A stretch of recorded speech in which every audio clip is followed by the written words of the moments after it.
इन topic में हम इन concepts के बारे में पढ़ने वाले हैं।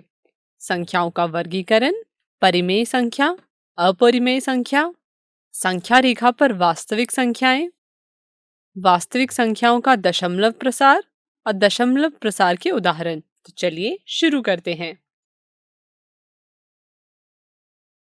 सबसे पहले हम पढ़ेंगे संख्याओं का वर्गीकरण। हमने पिछले वीडियो में संख्याओं के वर्गीकरण को समझा था। चलिए एक बार हम इसका दोहरान करते हैं। नंबर लाइन या संख्या रेखा क्या होती है? वो एक सीधी रेखा होती है जिस पर संख्याएं बराबर अंतराल पर अंकित होती है। तो प्राकृतिक संख्याएं क्या होती हैं? जब हम गिनना प्रारंभ करते हैं तब हम 1, 2, 3, 4 इत्यादि का प्रयोग करते हैं, और जब हम गिनती प्रारंभ करते हैं तो ये हमारे सम्मुख प्राकृतिक रूप से आती हैं। इसलिए इस प्रकार की गणन संख्या को प्राकृतिक संख्या कहते हैं।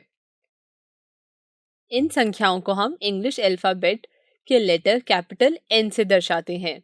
तो हम कह सकते हैं कि प्राकृतिक संख्या n बराबर होगी +1, +2, +3 इत्यादि।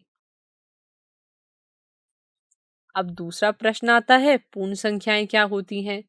शून्य सहित सभी प्राकृतिक संख्याओं को पूर्ण संख्या कहा जाता है और अंग्रेजी में इसे होल नंबर्स कहते हैं। इन संख्याओं को हम इंग्लिश अल्फाबेट के लेटर कैपिटल W से दर्शाते हैं। तो हम कह सकते हैं कि पूर्ण संख्या W बराबर होगी 0, 1, 2, 3 इत्यादि के। अब प्रश्न आता है, पूर्णांक क्या होते हैं, जिसे हम अंग्रेजी में इंटीजर्स भी कहते हैं। पूर्ण संख्याओं और ऋणात्मक संख्याओं के समूह को पूर्णांक कहते हैं और इसको हम इंग्लिश अल्फाबेट के लेटर कैपिटल Z से दर्शाते हैं। तो हम कह सकते हैं पूर्णांक Z बराबर 0, +1, -1, +2, -2, +3, -3 इत्यादि होती है। धन्यवाद।